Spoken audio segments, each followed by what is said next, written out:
Hi friends, welcome to ವೈಭವ entertainment channel. ಸ್ನೇಹಿತರೆ, ನಾವು ಈ ದಿನ ರಥಸಪ್ತಮಿ ಹೇಗೆ ಆಚರಿಸಬೇಕು ಎಂದು ನೋಡೋಣ ಬನ್ನಿ. 2024ರ ರಥಸಪ್ತಮಿ ಫೆಬ್ರವರಿ 16ರಂದು ಬಂದಿದೆ. ಈ ದಿನ ಸೂರ್ಯನ ಆಶೀರ್ವಾದ ತುಂಬಾ ಮುಖ್ಯ. ವಿಶೇಷ ಪೂಜೆ ಮಾಡಿದಾಗ ಜಾತಕದಲ್ಲಿ ಸೂರ್ಯನ ಸ್ಥಾನವನ್ನು ಬಲಗೊಳಿಸಬಹುದು. ಸನಾತನ ಧರ್ಮದಲ್ಲಿ ರಥಸಪ್ತಮಿ ಹಬ್ಬಕ್ಕೆ ಹೆಚ್ಚಿನ ಪ್ರಾಮುಖ್ಯತೆ ನೀಡಲಾಗಿದೆ. ವರ್ಷದ ಮೊದಲ ಹಬ್ಬ ಮಕರ ಸಂಕ್ರಾಂತಿ ನಂತರ ಫೆಬ್ರವರಿಯಲ್ಲಿ ರಥಸಪ್ತಮಿ ಬರುತ್ತದೆ. ಇದು ತನ್ನದೇ ಆದ ಮಹತ್ವವನ್ನು ಹೊಂದಿದೆ. ಪ್ರತಿ ವರ್ಷ ಮಾಸದ ಶುಕ್ಲ ಪಕ್ಷದಲ್ಲಿ ಬರುವ ಸಪ್ತಮಿ ತಿಥಿಯನ್ನು ರಥಸಪ್ತಮಿ ಎಂದು ಆಚರಿಸಲಾಗುತ್ತದೆ. ರಥಸಪ್ತಮಿಯ ದಿನದಂದು ಸೂರ್ಯ ದೇವರನ್ನು ಪೂಜಿಸಲಾಗುತ್ತದೆ. ಹೊಸ ವರ್ಷದ ಮೊದಲ ಹಬ್ಬ ಮಕರ ಸಂಕ್ರಾಂತಿಯ ನಂತರ ಮಾಸದ ಶುದ್ಧ ಸಪ್ತಮಿಯಂದು ರಥಸಪ್ತಮಿ ಆಚರಿಸಲಾಗುತ್ತದೆ. 2024ರ ಫೆಬ್ರವರಿ 16ರಂದು ರಥಸಪ್ತಮಿ ಹಬ್ಬ ಬಂದಿದೆ. ಈ ದಿನದಿಂದ ಸೂರ್ಯನ ರಥ ದಕ್ಷಿಣಾಯಣದಿಂದ ಉತ್ತರಾಯಣದ ಕಡೆಗೆ ಪ್ರಯಾಣಿಸುತ್ತಾನೆ. ಸೂರ್ಯನು ಎಲ್ಲಾ 12 ರಾಶಿಗಳನ್ನು ಸುತ್ತಲೂ ಒಂದು ವರ್ಷ ತೆಗೆದುಕೊಳ್ಳುತ್ತಾನೆ. ಒಂದು ತಿಂಗಳು ಒಂದು ರಾಶಿಯಲ್ಲಿ ಸಂಚರಿಸುತ್ತಾನೆ. ಅದಿತಿ ಮತ್ತು ಕಶ್ಯಪ ದಂಪತಿಗೆ ಸೂರ್ಯ ಜನಿಸಿದ ದಿನವಾದ ಕಾರಣವಾಗಿ ಈ ದಿನ ರಥಸಪ್ತಮಿಯನ್ನು ಆಚರಿಸಲಾಗುತ್ತದೆ. ಇದನ್ನು ಸೂರ್ಯ ಜಯಂತಿ ಅಂತಲೂ ಕರೆಯುತ್ತಾರೆ. ಪಂಚಾಂಗದ ಪ್ರಕಾರ ಸಪ್ತಮಿ ತಿಥಿ ಫೆಬ್ರವರಿ 15ರಂದು ಬೆಳಿಗ್ಗೆ 10:12 ರಿಂದ ಫೆಬ್ರವರಿ 16ರಂದು ಬೆಳಿಗ್ಗೆ 08:54ರವರೆಗೆ ಇರುತ್ತದೆ. ಉದಯ ತಿಥಿ ಪ್ರಕಾರ ರಥಸಪ್ತಮಿಯನ್ನು ಫೆಬ್ರವರಿ 16ರಂದು ಆಚರಿಸಲಾಗುತ್ತದೆ. ಯಾವ ಸಮಯದಲ್ಲಿ ಸ್ನಾನ ಮಾಡಬೇಕು?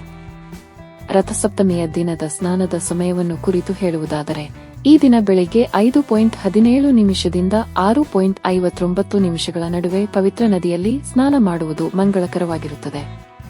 ಈ ದಿನ ಸ್ನಾನ ಮತ್ತು ದಾನಕ್ಕೆ ಮಹತ್ವವಿದೆ. ರಥಸಪ್ತಮಿಯ ದಿನ ಬೆಳಗ್ಗೆ ಬೇಗ ಎದ್ದು ಪುಣ್ಯ ಸ್ನಾನ ಮಾಡಿ ಸೂರ್ಯನಿಗೆ ನೀರು ಅರ್ಪಿಸಬೇಕು. ಇದನ್ನೇ ಅರ್ಘ್ಯಂ ಎನ್ನುತ್ತಾರೆ. ಪೂಜೆ ಮಾಡಲು ಹಳದಿ ಬಣ್ಣದ ಬಟ್ಟೆಗಳನ್ನು ಧರಿಸುವುದು ಉತ್ತಮ. ಸೂರ್ಯೋದಯಕ್ಕೆ ಅರ್ಪಿಸುವ ನೀರಿನಲ್ಲಿ ಎಳ್ಳು ಮತ್ತು ಎಕ್ಕದ ಎಲೆಯನ್ನು ಸೇರಿಬೇಕು. ಓಂ ಸೂರ್ಯಾಯ ನಮಃ ಎಂಬ ಮಂತ್ರವನ್ನು ಪಠಿಸುವ ಮೂಲಕ ಅರ್ಘ್ಯವನ್ನು ಅರ್ಪಿಸಬೇಕು. ಶುಭ ಯೋಗ. ರಥಸಪ್ತಮಿಯ ದಿನ ಮಧ್ಯಾಹ್ನ 3:18ರವರೆಗೆ ಬ್ರಹ್ಮಯೋಗವು ರೂಪುಗೊಳ್ಳುತ್ತಿದೆ. ಈ ದಿನ ಇಂದ್ರಯೋಗವು ರೂಪುಗೊಳ್ಳುತ್ತಿದೆ. ರಥಸಪ್ತಮಿಯ ದಿನದಂದು ಭದ್ರನು ಸ್ವರ್ಗದಲ್ಲಿ ನೆಲೆಸುತ್ತಾನೆ ಮತ್ತು ಭೂಲೋಕದ ಜನರಿಗೆ ಕಲ್ಯಾಣವನ್ನು ನೀಡುತ್ತಾನೆ ಎಂದು ನಂಬಲಾಗಿದೆ.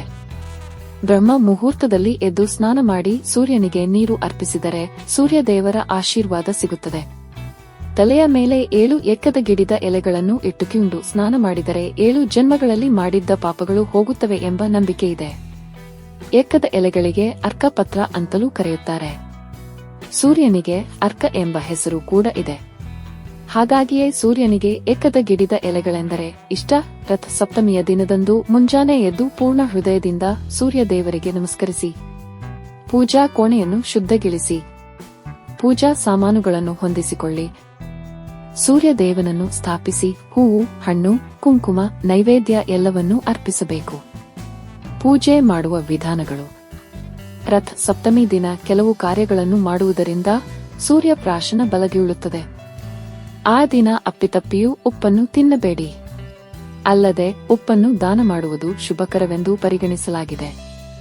ನದಿಯಲ್ಲಿ ಎಣ್ಣೆಯಿಂದ ದೀಪ ಹಚ್ಚುವುದು ಒಳ್ಳೆಯದು. ಹೀಗೆ ಮಾಡುವುದರಿಂದ ದಾಂಪತ್ಯ ಜೀವನ ಸುಖಮಯವಾಗಿರುತ್ತದೆ. ಬೆಲ್ಲದಿಂದ ಮಾಡಿದ ಪರಮಾನ್ನವನ್ನು ಸೂರ್ಯನಿಗೆ ಅರ್ಪಿಸಿದರೆ ಒಳ್ಳೆಯದು.